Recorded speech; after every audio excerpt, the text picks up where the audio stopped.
ಶುಭೋದಯ, ನಮಸ್ಕಾರ, welcome to Yoyo Kannada. ಬನ್ನೀಗ ನೋಡೋಣ ಚಿನಿಮರಪೇಟೆಯಲ್ಲಿ ಚಿನ್ನದ ಬೆಲೆ ಸತತವಾಗಿ 3 ದಿನದಿಂದಲೂ ಇಳಿಕೆ ಆಗ್ತಾ ಇದೆ. ನಿನ್ನೆ ಪ್ರತಿ 10 ಗ್ರಾಂ ಆಭರಣದ ಬೆಲೆಯಲ್ಲಿ 250 ರೂಪಾಯಿ ಇಳಿಕೆಯಾಗಿತ್ತು. ಇಂದು ಮತ್ತೆ 400 ರೂಪಾಯಿ ಇಳಿಕೆಯಾಗಿತ್ತು. ಇದೀಗ ಸತತವಾಗಿ 3ನೇ ದಿನ ಗುರುವಾರ 500 ರೂಪಾಯಿ ಕುಸಿತಗೊಂಡಿದೆ. ಬೆಳ್ಳಿ ಬೆಲೆ ಕೂಡ 1000 ರೂಪಾಯಿ ಇಳಿಕೆಯಾಗಿದೆ. ಅಂದ್ರೆ ಕಳೆದ 3 ದಿನಗಳಲ್ಲಿ ಆಭರಣದ ಬೆಲೆಯಲ್ಲಿ 1150 ರೂಪಾಯಿ ಇಳಿಕೆಯಾಗಿದೆ. ಬೆಳ್ಳಿ ಬೆಲೆ ಕೂಡ ದಿಢೀರ್ ಅಂತ ಕುಸಿತ ಕಂಡಿದ್ದು, ನಿನ್ನೆ ಪ್ರತಿ ಕೆಜಿ ಬೆಳ್ಳಿ ಬೆಲೆ 3000 ರೂಪಾಯಿ ಕಡಿಮೆಯಾಗಿತ್ತು. ಇಂದು ಮತ್ತೆ 1000 ರೂಪಾಯಿ ಕಡಿಮೆಯಾಗಿದೆ. ಬೆಂಗಳೂರಲ್ಲಿ 22 ಕ್ಯಾರೆಟ್ನ 10 ಗ್ರಾಂ ಚಿನ್ನದ ಬೆಲೆ 500 ರೂಪಾಯಿ ಇಳಿಕೆಯಾಗಿದ್ದು 79,600 ರೂಪಾಯಿ ತಲುಪಿದೆ. ಇನ್ನು 24 ಕ್ಯಾರೆಟ್ನ ಚಿನ್ನದ ಬೆಲೆಯಲ್ಲಿ ಕೂಡ 540 ರೂಪಾಯಿ ಇಳಿಕೆಯಾಗಿದ್ದು ಪ್ರತಿ 10 ಗ್ರಾಂಗೆ 86,840 ರೂಪಾಯಿಗೆ ತಲುಪಿದೆ. ಇನ್ನು ಬೆಳ್ಳಿ ವಿಷಯಕ್ಕೆ ಬಂದಾಗ 1 ಕೆಜಿ ಬೆಳ್ಳಿ 1000 ರೂಪಾಯಿ ಕಡಿಮೆಯಾಗಿ 1,01,700 ರೂಪಾಯಿ ವ್ಯಾಪಾರ ಆಗ್ತಾ ಇದೆ. ಭಾರತದ ವಿವಿಧ ನಗರಗಳಲ್ಲಿ ಚಿನ್ನದ ಬೆಲೆ ಹಲವಾರು ಅಂಶಗಳಿಂದ ಪ್ರಭಾವಿತವಾಗುತ್ತವೆ. ಸ್ಥಳೀಯ ತೆರಿಗೆಗಳು,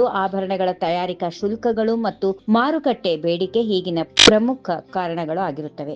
ಅಂತಾರಾಷ್ಟ್ರೀಯ ಮಾರುಕಟ್ಟೆ ಸ್ಥಿತಿಗಳು, ಬೇಡಿಕೆ ಹೆಚ್ಚಳ ಮತ್ತು ಸ್ಥಳೀಯ ತೆರಿಗೆಗಳು ಇದರ ಮೇಲೆ ಪರಿಣಾಮ ಬೀರುತ್ತವೆ. ಭಾರತವು ಪ್ರತಿ ವರ್ಷವೂ ಟನ್ಗಳ ಲೆಕ್ಕದಲ್ಲಿ ಚಿನ್ನವನ್ನ ಆಮದು ಮಾಡಿಕೊಳ್ಳಲಾಗುತ್ತದೆ. ಭಾರತವು ವಿಶ್ವದ 2ನೇ ಅತಿ ದೊಡ್ಡ ಚಿನ್ನ ಆಮದುದಾರ ರಾಷ್ಟ್ರ ಎನಿಸಿದೆ. ಕಳೆದ ಕೆಲವು ತಿಂಗಳುಗಳಿಂದ ಚಿನ್ನದ ಬೆಲೆಗಳು ಏರಿಕೆಯಾಗುತ್ತಲೇ ಸಾಗಿದೆ. ವಿಶೇಷವಾಗಿ ಡೊನಾಲ್ಡ್ ಟ್ರಂಪ್ ಅವರು ಅಮೆರಿಕದ 2ನೇ ಅವಧಿಯ ಅಧ್ಯಕ್ಷರಾದ ನಂತರ ಚಿನ್ನದ ಬೆಲೆಗಳು ಗಗನಕ್ಕೇರಿವೆ. ಅಂತಾರಾಷ್ಟ್ರೀಯ ಮಾರುಕಟ್ಟೆಯಲ್ಲಿ ಚಿನ್ನದ ಬೆಲೆ ಹೊಸ ದಾಖಲೆ ಬರೆದಿದೆ. ದೇಶೀಯವಾಗಿಯೂ ಕೂಡ ಚಿನ್ನದ ಬೆಲೆಗಳು ಸಾರ್ವಕಾಲಿಕ ಗರಿಷ್ಠ ಮಟ್ಟವನ್ನ ತಲುಪಿವೆ. ಈ ವಿಡಿಯೋ ನಿಮಗೆ ಇಷ್ಟವಾದಲ್ಲಿ ಲೈಕ್ ಮಾಡಿ, ಶೇರ್ ಮಾಡಿ, ಸಬ್ಸ್ಕ್ರೈಬ್ ಮಾಡಿ.